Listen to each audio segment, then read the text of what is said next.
엘리자베스는 새 출발을 위해 뉴욕 외곽의 작은 아파트에 입주했다. 어딘지 음침하고 오래된 느낌의 이 건물. 하지만 그녀는 그저 조용한 삶을 원했을 뿐이었다. 302호에서의 첫날 밤, 엘리자베스는 낯선 공간에서 오는 침묵에 귀를 기울였다. 모든 것이 익숙하지 않았고 기분 나쁜 싸늘함이 방 안에 맴돌았다. 그리고 창문이 스르륵 저절로 열렸다. 이튿날 밤, 엘리자베스는 또다시 뒤척였다. 그녀는 분명 누군가 말하는 소리를 들었다. 벽 너머에서 낮고 젖은 듯한 숨소리와 함께 누군가가 속삭이고 있었다.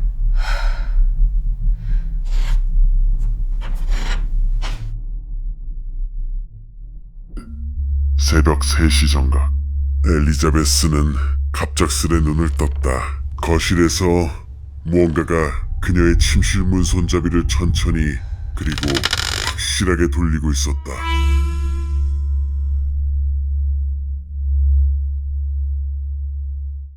엘리자베스는 결심했다. 이제 눈으로 확인해야 했다. 현관 앞에 CCTV를 설치한 그날 밤 새벽 3시 정각, 화면은 새하얗게 멈췄다. 남은 건 소리뿐이었다. 다음날 엘리자베스는 옆집 할머니 릴리를 마주쳤다. 그녀의 눈빛은 오래 묵은 두려움을 품고 있었다. 릴리는 낮은 목소리로 말했다. 그 집 조심해야 해. 예전에 그 안에서 여자가 사라졌어.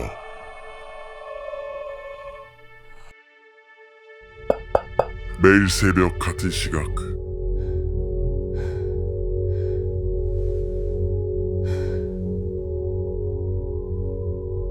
노크 소리, 속삭임, 그리고 복도 끝에서 들려오는 발걸음. 엘리자베스의 눈 밑엔 점점 어두운 그림자가 내려앉았다. 그녀는 결국 친구에게 전화를 걸었다.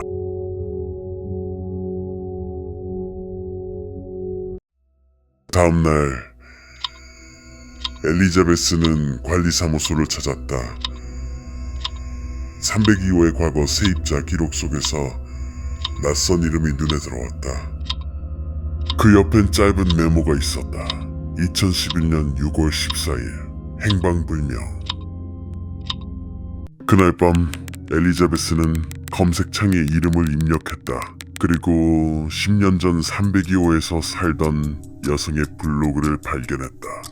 마지막 글은 짧았다. 문 두드리는 소리가 또 시작됐어. 엘리자베스는 스크롤을 멈췄다. 마지막 문장은 이해할 수 없었다. 그는 내 안에서 나가고 싶어해. 심장이 서늘하게 식어갔다. 다음날 아침 엘리자베스는 현관문 앞에서 걸음을 멈췄다.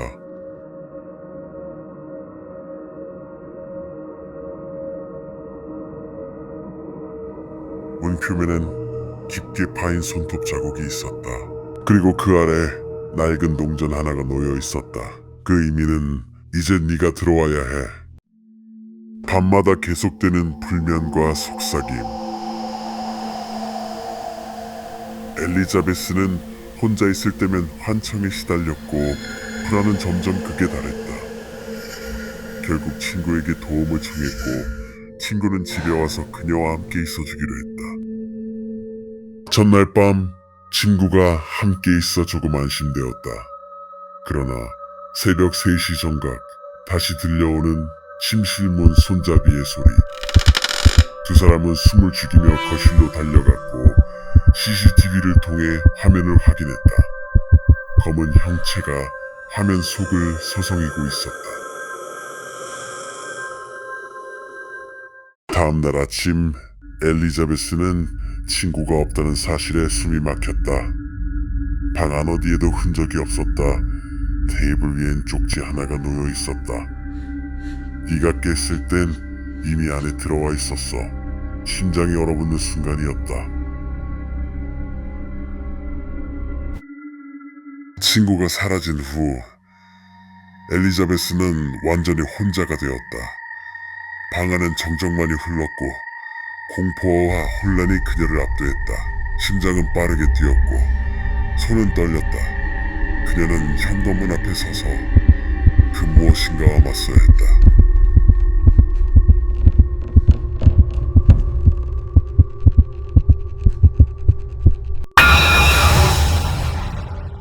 바로 자신과 똑같은 모습의 존재였다. 그의 눈빛은 차갑고 숨결이 느껴지는 듯 가까웠다. 엘리자베스는 숨을 죽였다. 가짜 존재가 낮고 서늘한 목소리로 말했다. 이제 네가 안에 있을 차례야. 나는 나가야 해. Now it's your turn to be inside. I have to leave. 혼란과 공포가 동시에 몰려왔다. 심장은 터질 듯 뛰고 손은 차갑게 떨렸다. 눈앞의 그림자는 너무나도 현실 같았다. 엘리자베스는 몸과 마음이 점점 달라지는 것을 느꼈다. Let me out. 거울 속 자신의 모습이 서서히 낯설게 변하고 손끝이 차갑게 떨렸다. 그리고 깨달았다. 자신 안에 있던 무언가가 밖으로 나오려 한다는 것을. 엘리자베스는 점점 정신이 흔들리는 것을 느꼈다. 거실과 침실 그리고 머릿속 회상 속 기억이 뒤섞였다. 친구와 함께했던 순간들, 과거의 사건들, 그리고 가짜 존재의 시선까지 모든 것이 겹쳐지며 혼란과 공포가 폭발했다. 엘리자베스가 계속 이상 행동을 보이자 주변 사람들은 점점 거리를 두기 시작했다. 관리인은 그녀에게 조심스럽게 경고했고 옆집 할머니는 문틈으로 힐끗거리며 경계했다. 아파트 안에서는 이상한 소문이 퍼졌다.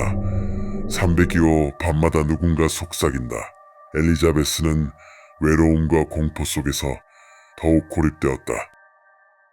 엘리자베스는 마지막으로 새벽 3시에 맞서기로 결심했다. 두려움과 긴장이 몸을 압도했지만 이번만은 도망치지 않겠다고 다짐했다.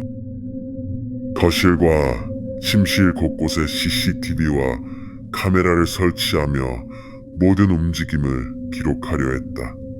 이제 준비는 끝났다. 심장이 뛰고 손이 떨렸지만 그녀는 문 앞에 서서 기다렸다.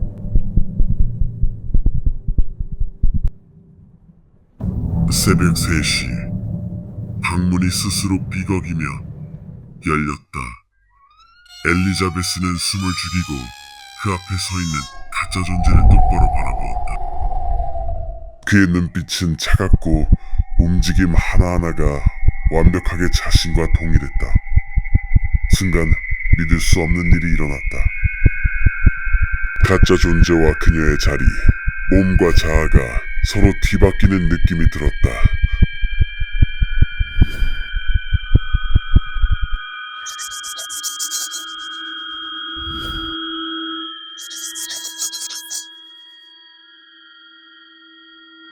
엘리자베스의 모습이 서서히 변했다. 거울 속 얼굴이 점점 생경하게 바뀌고 몸 전체가 자신과 다른 존재처럼 느껴졌다. 그리고 눈앞의 현실에서 놀라운 장면이 펼쳐졌다. 가짜 존재가 아파트 밖으로 나와 세상 속으로 들어갔다.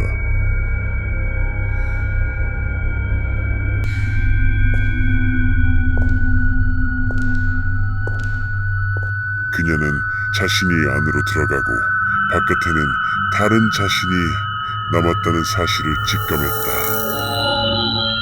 며칠 후 새 입주자가 302호에 들어왔다. 복도에서 마주친 엘리자베스는 밝게 인사했다. 새로운 입주자가 물었다. 302호 사시나봐요?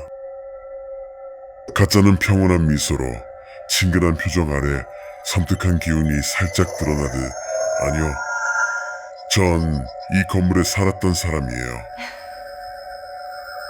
Do you live in 302? No, I used to live in this building.